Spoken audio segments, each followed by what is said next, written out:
Hi, welcome to the 0 Point Training Systems Kihon Happo DVD from the ground up and the core out. In this 0 Point Training Systems DVD series that we'll be looking at, we're going to be talking about the concepts from Bujinkan Budo Taijutsu of their fundamental techniques commonly known as the Kihon Happo.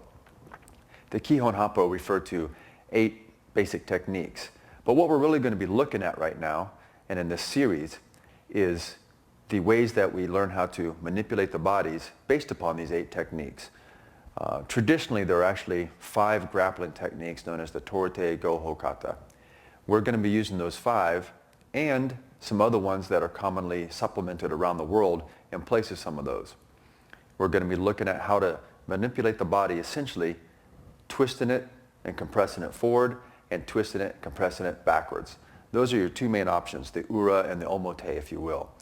And in this progression that we're going to look at, we're going to study Kihon Happo not in the manner of what is the correct Kihon Happo per se, but how can we look at the study of manipulation of the bone structure, the tissue structure in terms of fascia and muscles, and also what our opponent's reactive system is going to be doing.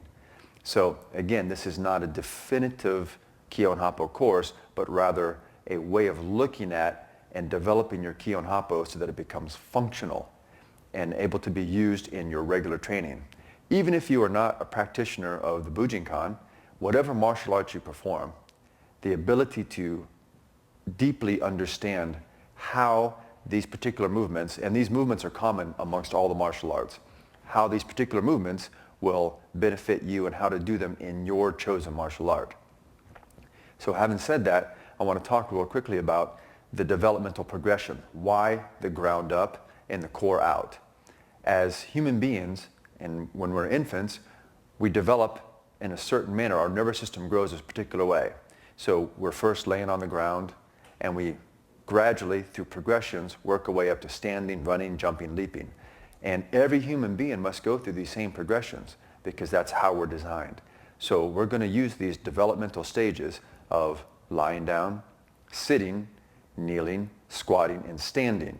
These are the developmental stages that we'll be moving through, and we're going to take these Kihon Happo through these same stages.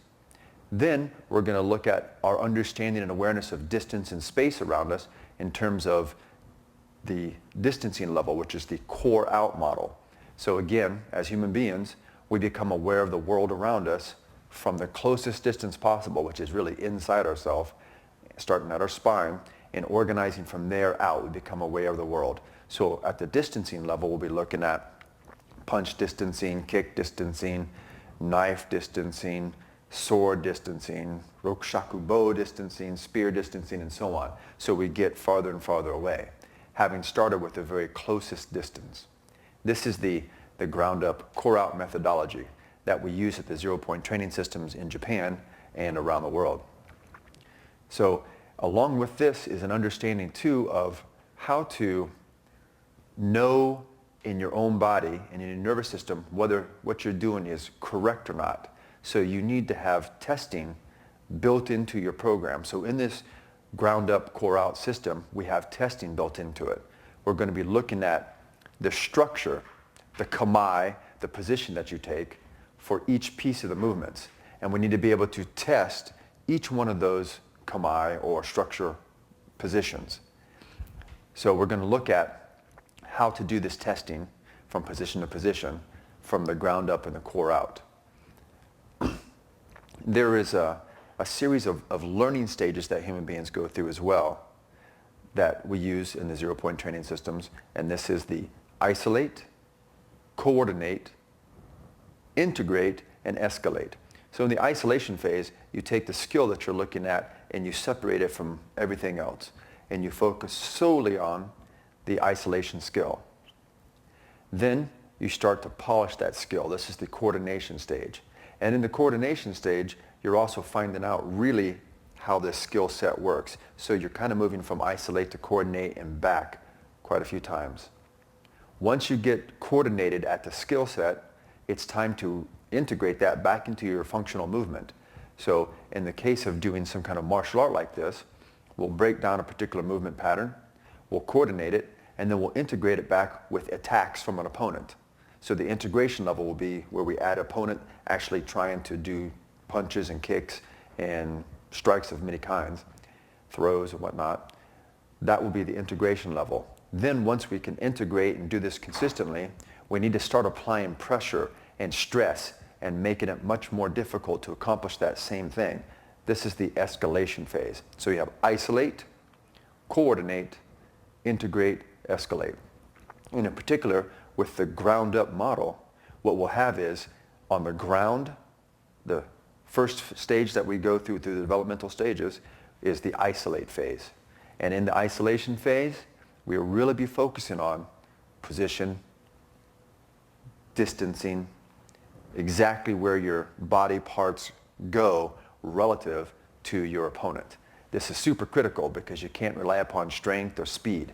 You have to learn it at the isolation stage correctly. Then, as we start to move up these developmental stages, we'll find that it all holds together. We have congruency. In other words, if you're practicing a particular movement, a kata or skill set, if you will, that skill set needs to hold together through three-dimensional phases of growth, from lying down to standing, from close in to far out. You have to be able to make it work and look consistently no matter where you're putting that into your martial art training. If you have a method of doing a technique, let us say the mushidori from the Kihon Happo, and that mushidori only works if an attacker attacks you one way, that's not a congruent mushidori. Your mushidori needs to be able to be put on in many, many, many different scenarios from many different positions. So if we understand this from the ground up, core out methodology, it's a structured step-by-step approach that allows you to actually find your true Kihon or your true fundamental movement and integrate that into the practice of your martial art. So having said that, we're going to go ahead and begin the next stage of this, which is going through the actual Kihon Happo. So before we get started on any of the actual movement training, we need to talk about position. So in our first position, we're going to just be looking at this shizen and how we're going to organize ourselves from our core out. So in order to keep yourself safe in your movement, you need to protect the spine first. And without getting into a lengthy discussion, what we're going to use as a general agreement here is we're going to have our feet pointed forward. We're going to be externally rotating or outward rotating from our hips so that we want our knees to start to point out slightly, but not our toes. We want our feet going forward and our knees slightly out, just slightly with a slight bend in it. I want you to also squeeze your butt muscles, squeeze your lower ab muscles, squeeze your upper ab muscles so that your rib cage sits down. And with your shoulders, you want to practice rotating them out like this and letting your elbows come in. So this position is good for just standing here.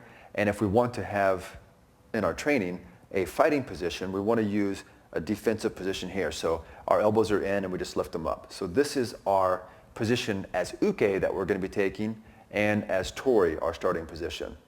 This is kind of halfway between a punch or a receiving or a blocking. So if I stepped back and blocked, I'm here. And if I step forward and punch, I'm here. So either way, this is kind of halfway in between. This gives us a good functional position as uke that tori can practice doing his techniques on. So the uke is the person receiving the technique, and the tori is the person giving or practicing the technique. So on both sides, we're coming from this stable, structured position. even when we're laying on the ground or sitting, squatting, kneeling, standing. This is the position that we want to have with good control over our spine, not broken or bent or weird in any way, but fully functional. This will also start to help you in your daily life by having good control of your kamae or your posture and make you a much healthier, safer moving person. Okay, so this is the common thread we're going to have through all the training of starting with this kamae.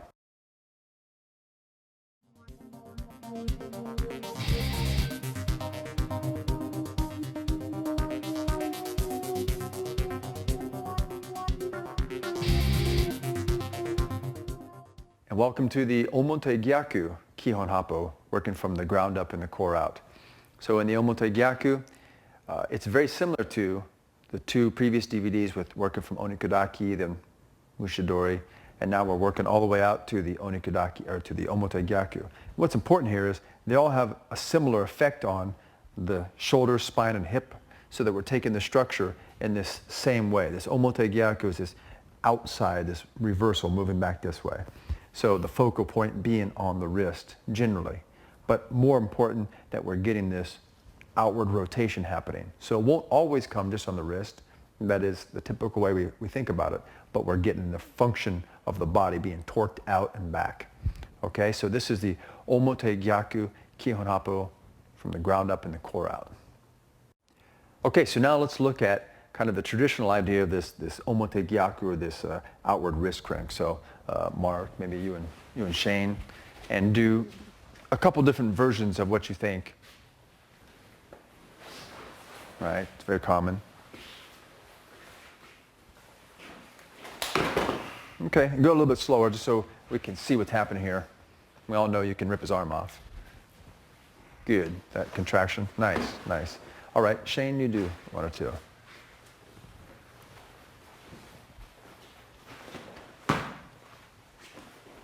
Okay, so you saw the similarity. Do that one more time of all of these. Yeah.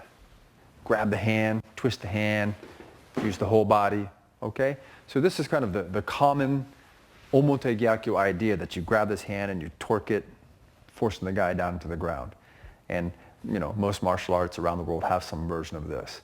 So starting with that as an idea, we're going to move into practicing this Omote Gyaku from the ground up and the core out. Okay, so obviously before we can practice the technique or way of moving for Omote Gyaku, we need to learn the essential maneuverability.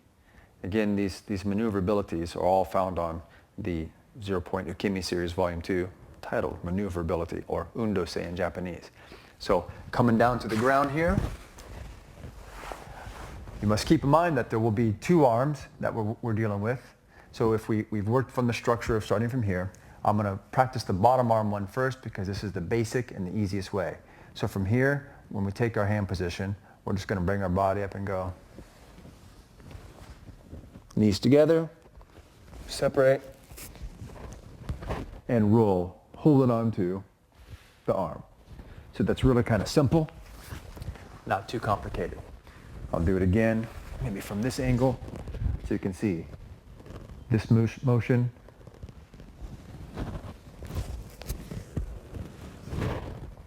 Just basically a side log roll, nothing complex. That one's pretty easy to do, but you need to be able to do that. The upper arm requires a little bit more skill, and I'm going to do it facing the camera first just so you can see this. On the last one, if you saw, we took our upper leg and it came across this way, and then we matched up with our lower leg. When I'm taking his upper arm, I'm going to have to go with my lower leg, which means I'm going to have to move my whole body and my hips. So when I take the upper arm here, my first move is going to be coming in here. So I'm actually going to hold this Jumanji with my legs. Okay, you see this. So I'm going to go 1, 2. Notice I'm facing away. I've rolled into the hand here. Then I'm going to practice not opening my legs here, but pushing my hip forward here. So my legs stay bent, but my hip comes up. So you have to be able to go like this, because our natural tendency will be to do the opposite. So one more time consecutively. it looks like this. Grab. That will be the essential motion that we pull for the upper arm, Omote Gyaku. Great, so let's get into the action now. We're going to start on the ground. If I bring Mark out here, our starting position, measuring distance, I can roll away quite easily, and I can reach him with my foot, although in this particular waza, if you will, we're not going to put the foot up on the hip because it won't help us in this situation. We're going to take the bottom arm, and I want to illustrate real quickly. Sit up just a minute so I can show this. When we take the wrist, almost everyone wants to grab the hand. The problem with this is if you're a little person, you have little hands, they're weak, your fingers hurt, whatever, they're big, they're strong, grabbing the hand is difficult to get leverage. And it will miss the point that this is designed to put pressure on his shoulder, spine, and hips. So when we grab, we're actually going to make our hands take this shape almost like we're eating a sandwich, and we're going to slide it in on these two bones of the ulna and the radius here. These two bones right in here, we want to slide it in. We back it up with our other hand. So this is our position on the wrist, not up on the hand, at the beginning, until we understand how to manipulate the structure from this position. So this is our starting hand position. So come on down. I'm going to come here, and as soon as I do, position one. Then I'm going to go super Muay Thai knee into the ribs right there, which also lets me get this foot up on the hip. I bring my knees together, they shift over, and on either side of his shoulder, I can put pressure right here. And then if I want to, I just roll and take the arm with me. Which of course, if I'm moving at speed, that's what I'll do. But I can choose not to do that. So again, it's 1, 2, 3, 4, 5. Like this. And Mark would tell you that there's a lot of knee shots happening there. But the whole point is, if you lay on your side again, I need to get this extended. And then I need to be able to roll it over like that. So if he's strong, when he's here like this, if he tries to keep his arm bent, right? So we start in this position, and I go, and it doesn't go anywhere. That's where this knee goes. Boom, and opens it up. You see that opening of his body?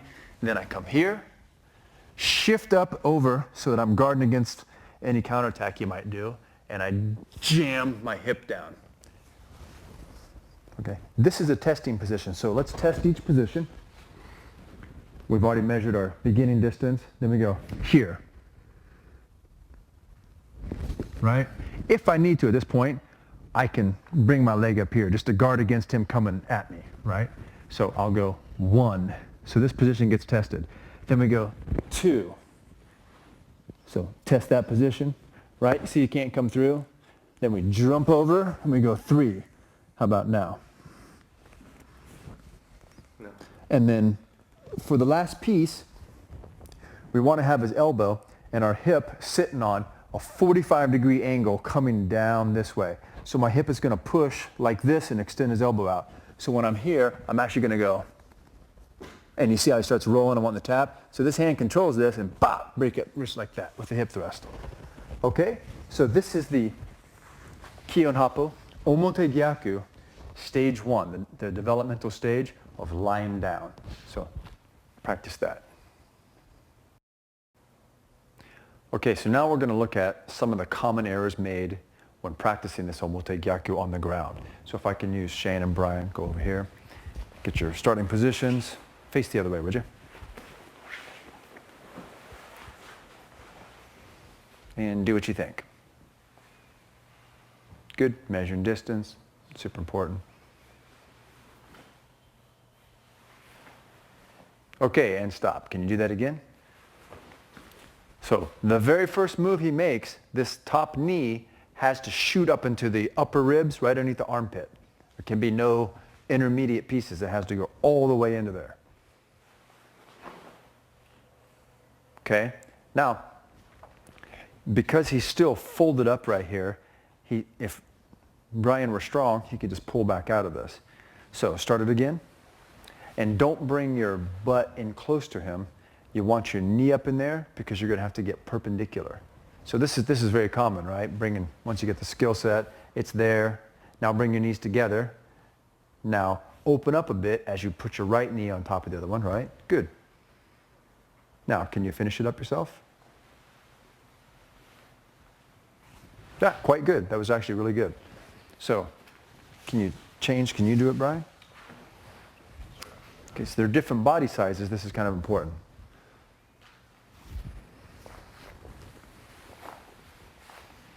So you see the knee went way too high. It needs to be on the bottom armpit, and you need to grab the bottom arm.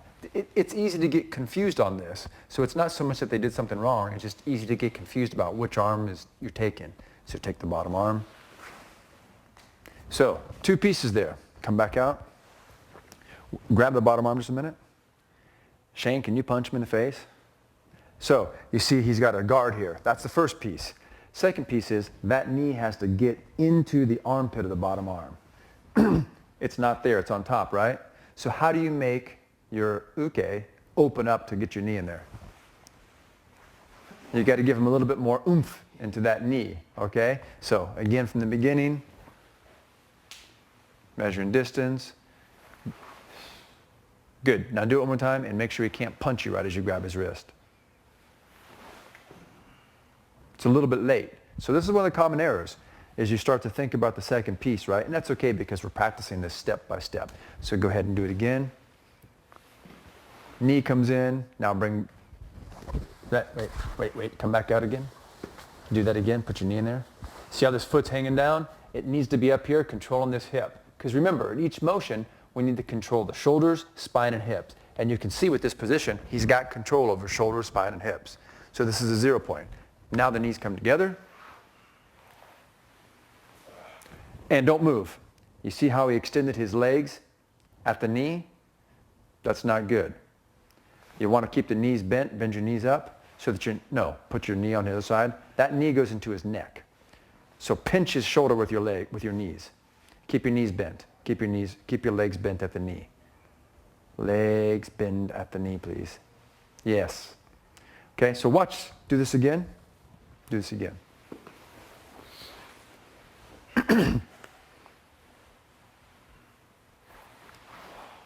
Extension, control, knees together, knee over the top. Now, hip bridge. In other words, push your hip down, hip thrust onto his arm while you roll. Continue your roll. Don't break his arm. Keep going. Now your knees can come off, right? Now your knees straighten out. If you straighten them out before that, you just make a plank over the top of him and there's no pressure on his arm. Okay, that's quite good. Okay, so looking at these common errors from this Omote Gyaku in the ground, you don't want to just grab and leave your arms here. You want to make sure you guard. So a lot of people don't guard. Make sure you guard. That's the first common error. The second one is bringing this knee all the way up into your opponent's armpit, upper ribs here. This creates a space for you to bring your other knee into place. Then you have to make sure to put your knee on top and go to the neck so that you're holding his shoulder in place with both knees with your legs bent at the knees. This is important because you need to choke up on an arm, especially if they're much shorter than you. Next piece is, as you roll, you hip bridge. You don't extend from your legs here. You extend from your hips like that. So it's being able to control the extension from here, not from here. So these are the most common errors. And then, of course, you have to do your side roll. And most people don't have too much problem with the side roll. What they have a problem with is letting go too early of the grip. And so not having the good wrist grip from the beginning will show up at the end if you've lost it. Right? So pay attention to these common errors and make sure that you don't let them hold you back. Okay, so just to recap these most common errors real quickly is not grabbing the wrist appropriately, not covering the second punch with your upper arm here, not getting the knee all the way up into the armpit of your opponent. You have to do that so it creates space so this next knee can come in. Then not taking this knee and putting it on the other side so that you're pinching his shoulder with your knees. The next error is trying to extend from the knee rather than extending from the hip. You want to extend from the hip and keep your knees bent. Then side roll like normal. And again, if you haven't taken the wrist properly, when you do the side roll and your hand slips off, you'll find out that it shows up at the end that you didn't do it correctly. So try this again. Make sure that you don't become trapped by these most common errors. And we're moving up to stage 2 of the developmental stages, sitting. Before we get going, just make sure that you're continuing to monitor your posture. So you're always working on this. You're pushing your knees down to the floor. You're squeezing your butt. You're squeezing your pelvis, your lower abs, your upper abs, and externally rotating your shoulders so that you can easily make this transition to moving forward. Okay, so I'm going to bring Grant up here and we'll do it here. Now, this is kind of important. When we go from the ground, the isolation level, up to sitting, or sitting to kneeling, kneeling to squatting, there's always some change that's occurring that we really have to pay attention to. These changes give us a chance to focus on a slightly different point. So if we're here, and again I measure my distance, punch, and lean into it, and twist so that you get range. So see, I'm perfectly good. I'm right on the edge here, okay? So I'm fine with this. When I take this hand, so he's in guard position, remember I'm going to take bottom arm. Since I'll be rolling this way, I'm going to take this arm. I have to guard so that he can't just punch me. If my hand is down here like this, that punch just comes through quite easily. So I'm going to guard that. But what's important now is because we're sitting up, I've got to somehow get him on the ground. So the angle and the manner with which I take this is going to be critical. Again, if I pull it like this, he's just going to fall right on top of me. If I try to go like this, I'm going to fall down and he's going to come on top of me. So right now, we're going to go back to a little talk of shihodori, which is the intersecting lines from my base and his base. So we talked about this cross line here. What's important about this, his base includes his knees. If I'm pulling him in this direction, if I'm pulling him forward, then the front of his base will be his knees. If I were pushing him back, it would be at the hips. So this line that we're going to be looking at will come from the edge of his base in the front here, back across my hip here. So can you hand me just a bow? Right? So it's going to go from the front of his knee across my hip. So you can see from this angle, it would look like this. It will not be this because I'm pulling backwards. So the front of my base is not what we use to measure by. It's the back. So what I need to do from here is pull Grant's base along this line. This is the shihodori concept. Okay? Thanks, sir. So when he's here, I'm going to take Grant and I'm going to go down first. So I load him up this way. And essentially, I'm going to pull him out over this knee. So it goes like this.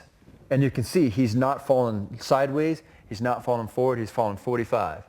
I'm also going to fall so that right in the moment when I fall, this goes boom.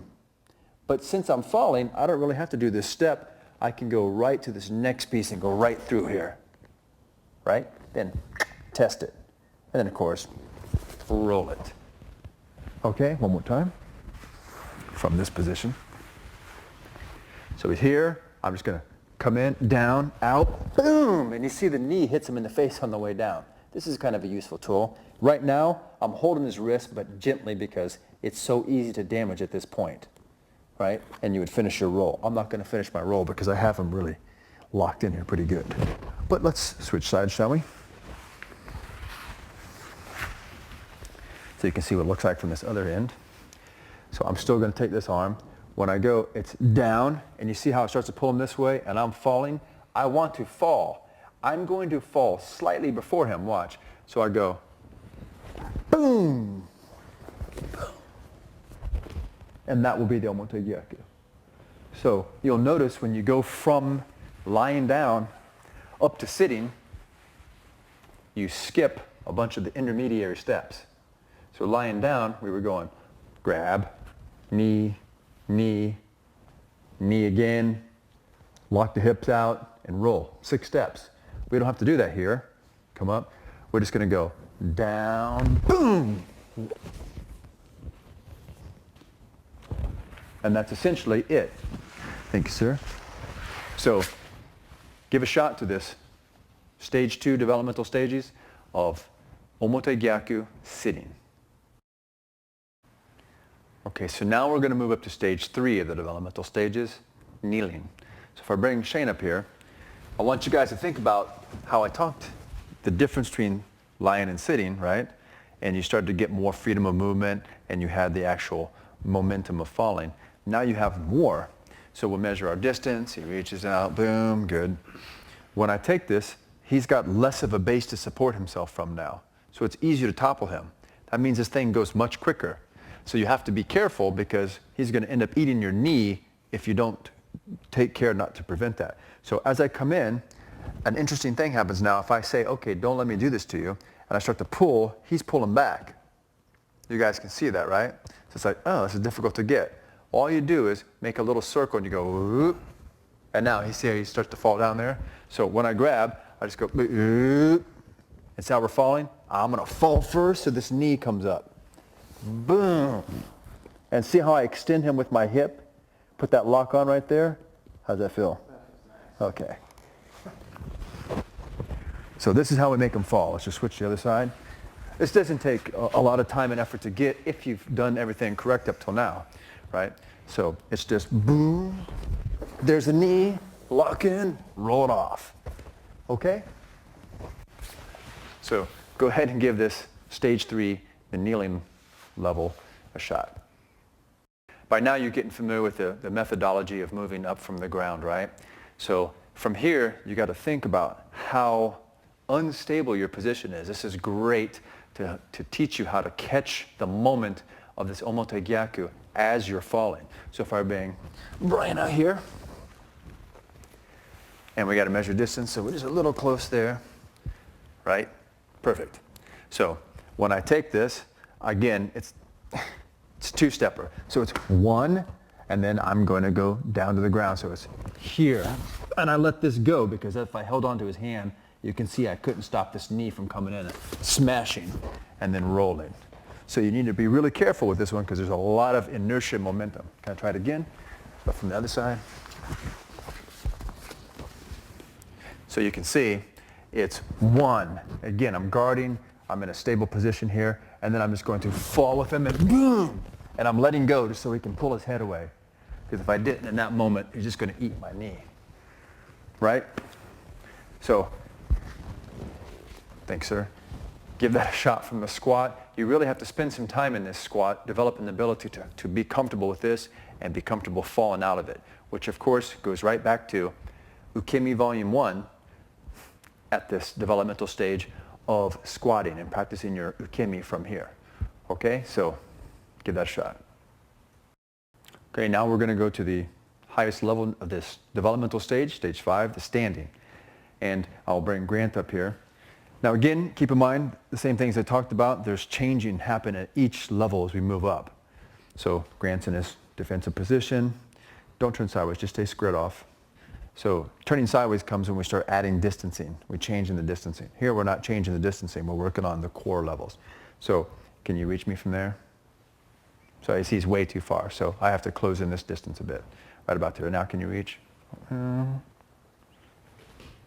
this is how you measure it, okay? So now we're here, and I'm going to come in and go 1. Now, what you're going to notice is I can no longer put my knee up in his armpit. And if I try and make him fall from here, I go, because he can take a step. So now we have a fundamental change from the squatting developmental stage up to the standing. So now that I'm here, I no longer need to take him all the way to the ground. But I have to fulfill the same essential roles in that when I come in here, I have to guard, and I have to get something up under here to control this. Does this make sense, right? So as I come in through here, I turn this like this. I'm just going to roll with it. I'm just going to take it with me and go. All right? So you saw how he started to fold on top of me? Yeah, that won't happen. So we're going to go here, down, boom.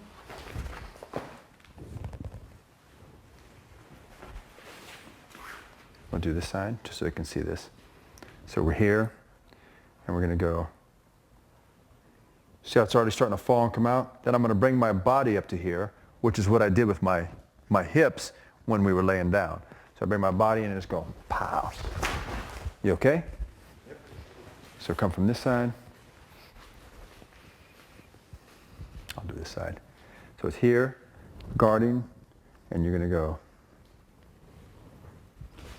and get your body right here. So you can see I'm holding this quite tightly.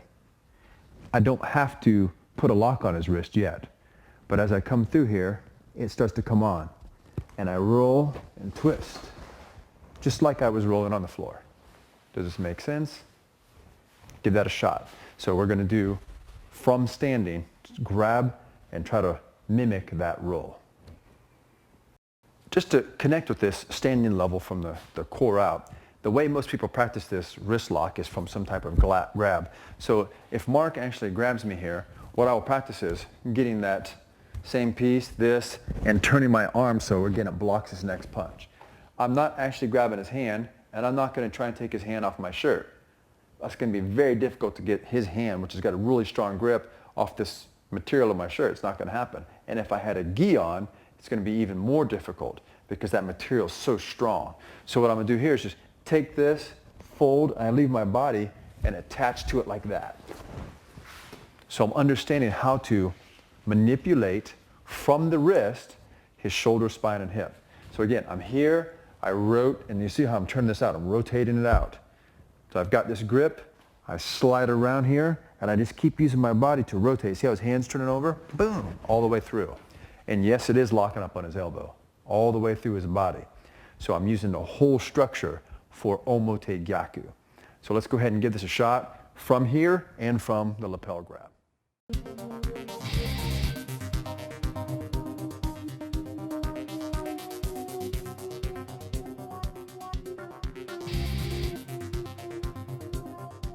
Great. So we've moved up through the developmental levels. Now we're moving into the distancing levels. And we're gonna start with a punch combo. If you've followed along from the previous DVDs, you've seen that we start with maximal punch like this, the Bujinkan style extended punch, to learn maximal range. But what we're going to do right now is we're going to skip that step because that's really almost too basic at this point. So I'm going to bring Brian out, and he's going to throw in the jab right cross because we want to have a little bit more variety and kind of a wildness to the punch. So as he's going to go ahead and punch, we're here, it's one. See my distancing? So I want to be right on the edge of that distancing. So go ahead and go faster, right? So it's like 1, 2, and I'm in here. See how I follow it in? And then you immediately just put it on. Boom. You okay? Sorry about that. No, I feel I fall. All right. So 1, 2, here. So again, I'm guarding this. See how the arm comes up here? I don't have to grab a hold of it. This is fine, because as it turns and I'm taking myself on the angle, just like we were rolling, my head would be away from his torso like this. I bring my body into his elbow like this. Boom. There's not really a Gudu Kimi from that, especially going slow. Okay, so can we go from this side? I'm going to do that same arm, right? So it's 1, 2, 3. Extend, turn, and go like this. Now he's quite flexible, so I really have to torque it up and put it on. But this is the essential piece from this punch combo. And I don't need to talk so much about the motions. You've already kind of seen that in the previous DVDs. So give this a shot with the cross, the left jab and right cross. Okay, so now we're going to take some more distance out. And of course, you need to control and practice your own training by practicing all the types of weapons you can use. So now, instead of a knife, we're going to look at something about the same length, but just like maybe an ice pick, or in this case, a bow shuriken, which only sticks out about 2.5 inches from my hand. Right? So real short weapon, but its use is important in how to get to Omote Gyaku. So if Grant comes out and he's going to hold it with this ice pick methodology, right, like this, then, and I can see it at the beginning. We're going to start simple like this where I can see it, right? So he's just going to come down like that. So as he comes in, go ahead. You know, he's trying to stick it in me somewhere, chest, neck, head, something like that. So go ahead, it's all right. All right, 1. And don't stop it. Go, cut down like that, okay? So I go 1. So I'm letting this come by. I'm getting into here, and I'm going to do Omote Gyaku. So you have to be able to do it on the weapon arm, the non-weapon arm, right? So first I'll do the non-weapon arm. So it comes in, I go 1, 2. See, I've got it right here, and because you're thinking he's going to get it, you just snap into this. You okay? You feel that coming on? It's cracked. So I'm not actually going to throw them because this is really difficult to kimi. So it's coming in here. 1. Boom. Okay? Try it from this angle. So as he comes in here, it's 1. See how close that is, right? And he can feel it's kind of afraid to hit. So counter, guard. See this elbow is still guarding. We just keep moving right across and go boom and take it through. Okay, let's see. Come from this angle a minute just so they can see this. All right, go ahead. So it's 1 here, counter, coming through. So because this is this type of thing, if he touches me with it, I don't care. It's not going to kill me. Right? Now I come in, see how my body again guards it, and here all the way through. All right? Thanks. So that is with this short range weapon, knife, ice pick, whatever. Try that with your Omote Gyaku. Great. Now we're going to do the weapon arm from this ice pick. So as he comes in again, we go 1, counter attack. It's already right here. You just bring your body right through. Sorry. And you can see that the torque comes on very quickly. So from this angle, it's very, very fast here. So it's distance. See how I'm bringing this counter come right through, then just turn, and that's where it comes on. So now you've seen it with the non-knife arm or the non-ice pick arm and with the ice pick arm. So give that a shot, work both sides, left hand and right hand as well. This is about the length of a sword. It's a hambo. You know, a club, a baseball bat, something like that. So we're going to use this kind of as a baseball bat swing. So I'll have Mark come out here. And there's basically 2 types of swing you're going to have with this. One is full swing through, reverse direction kind of swing. And the other is a short, choppy kind of smashing like this. So what we're going to do is we're going to look at the same thing. As he goes to do that, we go 1, like that kind of motion. So as he comes through to do that, boom. And go slower so if you feel comfortable that you can hit, right? So go slow. I'm not going to move. So, do it again. Boom, this is where he's coming to, all right? So, as he comes in, I go 1. And you know, he's bringing it right back up, so it happens really quickly. So, it's 1. See how I'm coming through here? Just in case he does bring it straight back up like that. So go ahead and bring it up. And I'm coming through and, no, you can't step. So watch. It'll be like this. It's just boom, boom, okay? Not this. That's a sword. That's like classical training, right? So as he's doing that, he goes through. It's like 1, whoop. This is the time to come in here. So which hand do we take Omote Gyaku from? We have a choice of either one. Come right here, and then we're going to use our body because he's got 2 hands on this. So you can go from here with your body, or, because he's got a weapon, you do this. See how you use the weapon rather than just the wrist. And this is important. So again, go slow so we can see this. Boom. Catch. Lock in and turn the whole structure. So you use the bow as leverage against his wrist. But now we'll do, come again. Boom. We got to take this side. Since I'm already over here, you just take it like this. See how it comes on much quicker? So to do both ways, you just put it on like that. Come from this side if you would. So he goes to swing. 1, ooh. I'm here, catch this. Just come right through. If you can't come right through, just come right through with your body here. Either way, we're coming around. We're going to put our body right here and go. Okay? And then this far side. So 1, 2, boom, here.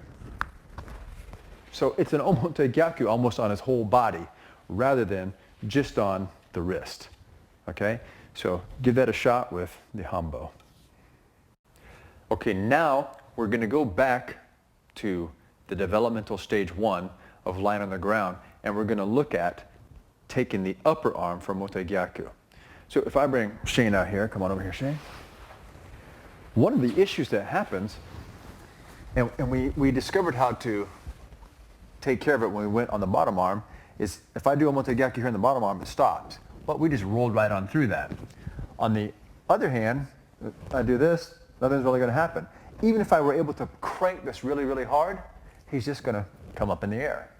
So I need to be able to prevent him from taking the ukemi, which opens up a line of talk that I want to get to now in this Kihon Happo Ground Up Core Out series, and that is each piece is designed because of your opponent's resistance.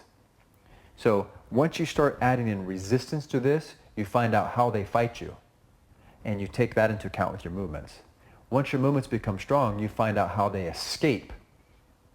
And for those people that have trained with me at the 0-point training system around the world, you know that I talk about the different levels of tension and the different levels of resistance that we add into it. So level 1 being no resistance, no tension, no extra tension from the uke. He helps us out. Level 2, we go to local resistance. So if I'm trying to twist his wrist, he just tightens it up. Once he learns that he tightens it up and I can still put it on him, he starts to figure out how to escape from it so it doesn't hurt him. Then I figure out how he's going to escape, and I trap that escape. So there's these 4 levels of resistance that we're going through. So going back to this, when I take this arm, again, I make sure he can't punch me here by pulling this down across his body. Now I have to do that motion I was talking about where this comes up here, and I plant my knee on the back of his elbow here. So maybe you can see it pushes his arm down like this. This foot catches here, and I'm going to kick him in the solar plexus with the Jumanji kick. So I'm going to do it next to you, but without you there. So first I'm going to go 1, 2. See this little kick right there? That's going to be a kick into his solar plexus. So I'm going to go 1, boom, and it's a pretty good kick. And he doesn't see it coming because it's hidden behind this leg. This leg is holding him down for just a moment. Right after I've kicked him, I'm going to lift up his arm so you can see. Can you move this arm out of the way? My heel is on the floor, so that I will use this heel on the floor to slide my butt closer to him. Okay? So coming back to here, I go down, kick, lift up. I lift up and go north on his body, moving this way. This foot underneath comes through, kicks him in the face, maybe, depending on the shape and size of his body. But I pinch his shoulders with both my feet like this. Okay, I'm pinching his shoulders with both my feet so that I can pull his shoulder forward, rotate my hip down like this so that I'm on the outside of his knee here, reach around and put Omote Gyaku on. And now he just can't get out of it at all. Okay, so one more time consecutively. It goes boom, boom, and that's it. I'm already in place to put it on. So you can see it's really quick. And we do that if we want to take it home with us. Okay, so this is the upper arm, lying down, developmental stage 1. Try that. So now we're going to look at some of the common mistakes made, the common errors of taking Omote Gyaku on the upper arm. This is really kind of an odd way of approaching the Omote Gyaku here. But as you begin to go up to standing, you'll really understand why it's important to do it this way. So let me borrow a grain here. First of all, people tend to grab and leave the opening here. So that's no good. Or when they learn to push this down, they turn their whole body weight forward here where they're stuck on the ground. And now you can't get your lower leg, which is the leg that has to come up here. So you've got to push and be able to pick your knees up like this. So I'm going to push, and there's a little bit of a rebound that I'm going to use to go bounce and get my butt closer. So in this position, I have to drop this knee right there, and my foot will again control his hip. So I'm controlling shoulder, spine, and hip from this position. You'll notice that my knees are quite well separated. Almost everyone will bring their knees together like this, which takes away all mobility. So here, leave your knees open, right? So I'm going to let you do this to me. Okay, so just give it a shot and we'll see what happens here. Grabs. So right away, you see how the bottom leg just slid across the floor? That's lack of the muscle control to get this knee up on top here. Can you get this knee up on top of my elbow? Okay, this is much better. So this is the beginning position. Where is the foot on this leg? Is it hooking there? Or is it hooking my body? There we go. Now, he's in a great position for his left leg to kick me in the solar plexus. Can you feel that? Feel it's right there? Yeah. Okay, so there's a kick. Now, what's next? You're going to plant this foot that's with my solar plexus. You have to raise this up and that way. No, my hand has to go that way. So that your left foot can come underneath here and clamp on my shoulder. And then your right foot clamps on my shoulder. So, see how he caught that? That was really good. He caught my shoulder here. Now, pull me towards you a bit. Pull me with your feet towards you. See how he's using his feet here and it takes my whole body? Now you have to turn and face the ground where my arm is so that this knee has to come down. And you have to bend my arm. Bend my arm. Keep bending my arm. Keep bending. Turn to roll your hips and face the ground. So you guys remember how we rolled over the arm in the first one? This is going to be the same motion here. Okay, good. So come back out. So I'll show you where Grant got stuck, and he did really quite good after that. So he pinned this, he came here, put this here, kicked, come up like this. He got this, everything was great up to here. From here, my knee is on the top of his arm. What I need to do is roll my hips over so that my knee is just behind his elbow. So again, here, you see how his elbow's up? I pull my hip down so that my angle is facing down this way now. So once I come down here, I reach across. I've got a just greater than 90-degree bend in his arm, and I put it on like this. So this is pretty severe. Looking at it, you can go, maybe that's bad. It's really bad. Because from this position, I can take his arm with me just by bridging my hips. And you can see that's quite a long way to go. The arm just won't sustain that kind of range. So what he did was really good. At the end there, he needs a little work on that. So you need to work on pinning the hand down, getting your bottom leg all the way up on top of his elbow, making sure that you have sufficient space between your knees to kick him in the solar plexus with the jumanji of the legs, right? Remember, it's hidden underneath this leg. It's the bottom leg that does the kicking. So when I'm here, I've come up, I kick here like this. Or the bottom foot, I should say. Then from here, I plant, lift up, and kick him in the face. When I kick him in the face, I grab his shoulder with my feet, and then I pull him towards me and turn my hips over like this, so that I'm facing down this way. Then I go and rip his arm off. Okay? So these are the common errors and mistakes. Work through them. You'll figure them out on your own too as you go. So give that a try. Again, from the ground level. So now that you've developed your isolation level of stage 1, being on the ground for Omote Gyaku upper arm, we're going to work on stage 2, which is sitting for the upper arm. So if I borrow Brian here, sitting. You guys remember the rules, right? We're going to pull based upon the front edge of his base and the back edge of my base. So now I'm taking this here and I'm guarding this. I've got to get it across his body like this.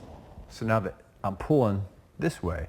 So as I fall, I need to be able to go, let's change sides real quick. Just realize I'm rolling on this.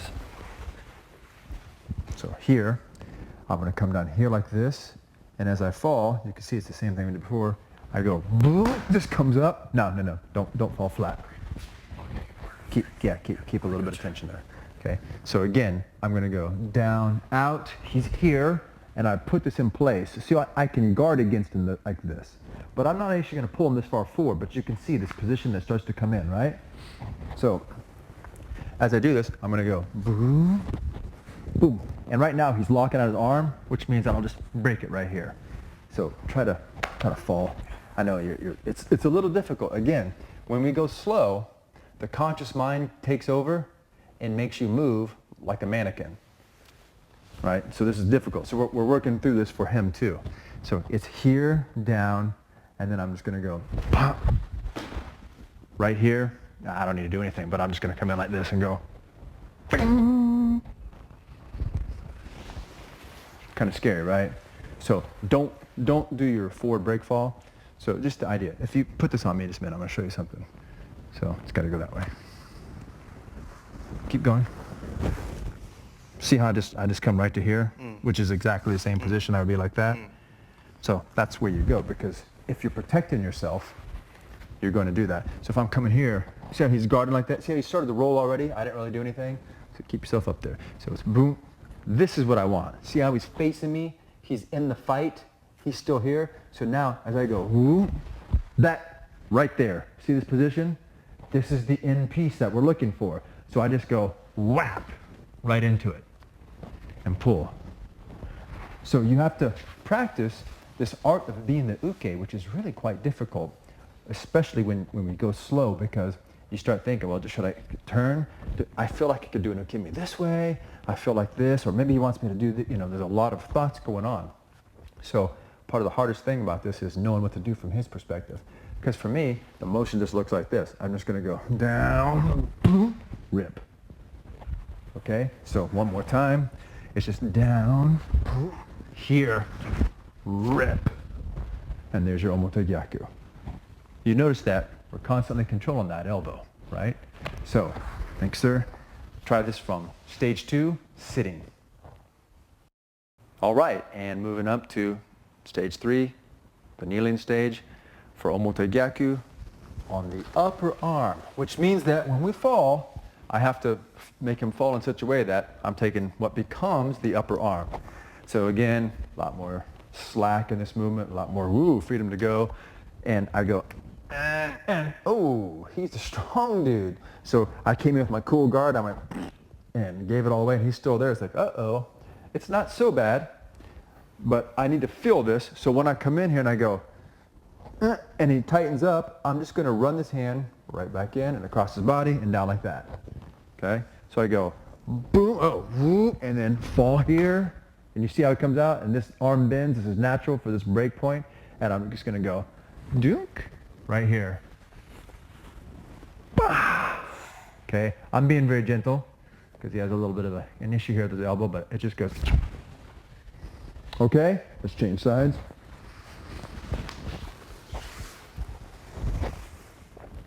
So again, it's just pow right here. See how this comes under, catches, and then so from your knees, Omote Gyaku of the upper arm. Stage 4, squatting. Omote Gyaku on the upper arm. So come on out here, Shane. We're only going to do this once or twice because it's not so difficult once you understand these pieces. Is that I'm here, I'm in. I'm going to pull him across this way, right as he falls. This position's already there. It just comes right in here and goes rip. So it's really, really simple. Okay, in fact, one roll is pretty good. So, and finally, on to stage 5, Omote Gyaku, taking what will become the upper arm. So I'll use Grant here. And he's in his position here. So I come in, I pull down to here, and I don't need to take him all the way to the ground, again, from the Omote Gyaku. But here, it doesn't go anywhere. So you can take a natural step to get your balance from there. Boom, this is going to happen. Right at that moment, I can go and replace this elbow where I would have my knee before. I'm going to replace it with my body and go. So he's popping pretty good over here. I don't know if you can hear that on the camera, but it's pretty funny. Okay, so I'm going to take this arm right here. So I go in, push. Now, you'll see how he's really bending over naturally from the waist. No one will do that. They're going to regain their structure. So, okay, ready? Boom. That's what's going to happen.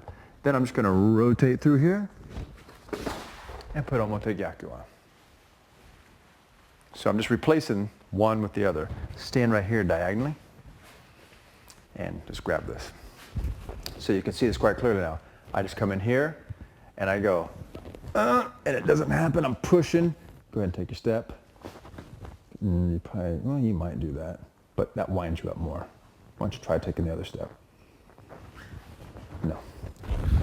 I'm going to have to go a little bit quicker to get his brain out of the way here. Okay, so I'm going to go boom. See how he goes up like that? Then, you understand? So one moves it that way, catch that timing. So again, it's here, then shift, here.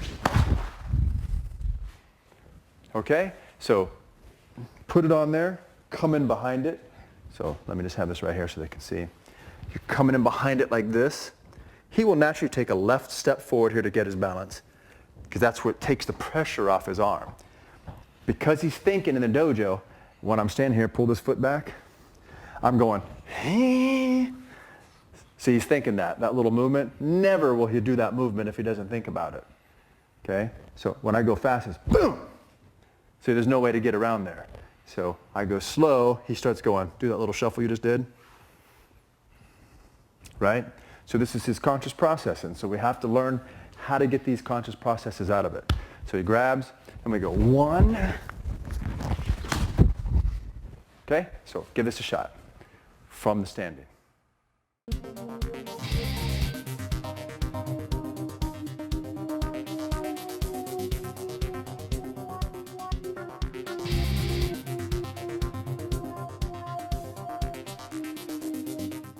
Great. Now we're going to take this Omote Gyaku and move it up to the escalation stage. Again, as we talked in previous DVDs, escalation means adding stress, adding more components to it, adding more variables. You can, again, do it out in the rain or the snow. You can have it in the dark. You can have restrictive clothing on. You can tape one arm away so that you're injured with one arm. There's many, many ways of doing the escalation level. But for the purposes of the video, it's easier for us in the dojo just to use multiple attackers as the tool for escalation. So in this case, I'm going to use Mark and Brian. And now I have 2 tools that I can use. I have the Omote Gyaku, where I'm rotating out, and the Omote Gyaku, where I bring it across their body and then come around. So I have 2 options there of Omote Gyaku for this training. In reality, there's many, many ways to do Omote Gyaku. But for this particular Kihon Happo, ground up, core out, we're going to keep it localized to just these 2. So maybe Mark does a punch or something of kind of, so boom, coming back in here, and I want to get in like this. So now, when this punch comes, go ahead, I want to take Omote Gyaku. Here's a way to go, right? Just like this. Don't go with it so much. Right? So as he goes to punch, I'm just going to go, whoop. So see how he comes out like that? This is where he's really going to go. Just tight like this. And I still have this hand right here. So how do I take Omote Gyaku from this position? I'm going to have to get them connected, as always. So with this foot, I can go in here and go, brrr.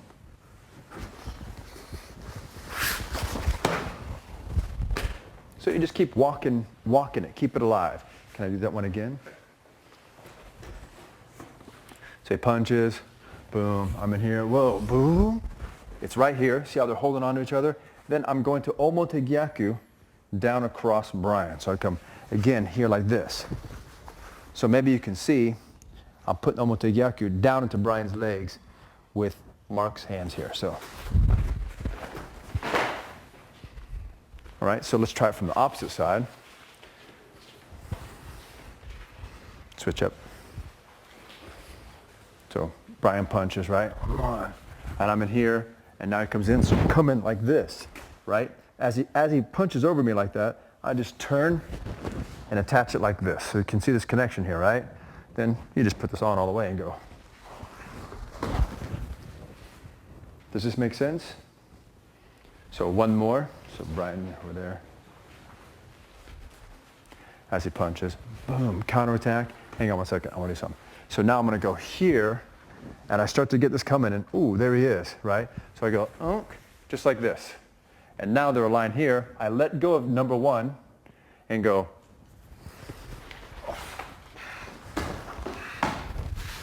So you either have to use the first Omote Gyaku or let it go and regain another one. So this is a little bit of escalation level. And again, it's going to be kind of rough and tumble, and that's okay because that's the whole point of escalation. But you're focusing on the technique of the moment, which in this case is the Omote Gyaku, either upper arm style or lower arm style. Okay, so give that a shot. Okay then, we've made it through the Omote Gyaku, Kihon Happo from the ground up and the core out. Just to reiterate a few points and maybe illustrate a couple new ones. Again, we did Onikudaki, Mushadori, and Omote Gyaku.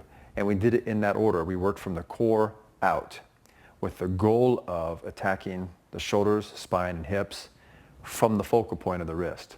Something that I mentioned at the beginning was how to take the body, the whole body, from the wrist rather than from the hand. If I bring Mark up for this, something that I want to finish with is this is the beginning position where I'm using my hands like wrenches. Not pliers, I'm not squeezing, but hands like wrenches. I can begin to move up in a series of movements that will take me to the final Omote Gyaku position of this. So both hands are here. I will just slide one up to this position. And I've talked about hand positions in other videos. Simple thing to say is if you make a Spider-Man hand, grab his thumb muscle, your thumb goes to his pinky knuckle, that's the hand position. This one can stay on the wrist, so you can practice taking it like this. This will happen quite a bit. You won't always get perfect hand grips. So you got one wrist lock and one hand lock. Then you do the reverse. This hand locks in, and this one comes up and pushes here. So you practice getting this position where I'm putting the pinky knuckle, the first knuckle of the pinky, under the hollow of my hand so that I can rotate it back in. Much like putting a jack in the box, back in the box, I can find the proper direction to put force. So both of them start from here. One slides up and takes it this way. The other one slides up and takes it this way. So position 1, position 2, position 3, and then position 4 is both these hands together making this shape, which is a very, very powerful structure for Omote Gyaku. So I didn't talk about this in the series because I'm more concerned with the whole body capturing of Omote Gyaku, but it needs to be stated as well that eventually you move up to doing the hand. And then if you ever train with Hatsumi Sensei, my teacher, we end up going from this position up all the way into the tips of the fingers and taking Omote Gyaku like this, which is incredibly painful and very useful for weaker, smaller people or women to be able to attack these weak points of the fingernails and make them fall down under the same Omote Gyaku. So this principle of moving away from the core, so you start at the core and you work your way out. So we start at the wrist, went down to the hand, and finally the fingertips. So this methodology, hopefully you can understand to help you move forward in your training. So ground up, core out. The next series of DVDs, the next ones that we do actually will be Ganseki Nage. We'll be looking at inward twisting of the body. So again, for Onikudaki, Mushadori, and Omote Gyaku, we looked at this outward twisting of the body. We did it from the core out. But you can see that really they're all almost the same technique in terms of how we manipulate the body, how we control the shoulder, spine, and hips. The focal point moves from shoulder to elbow to wrist. So again, I can't possibly cover all the permutations or answer all the questions that people will come up with in training in one DVD or 100 DVDs. You need to get training in person with someone doing the 0-point methodology. So I'm Rob Renner. Thanks for watching this DVD, and we'll see you on the next one.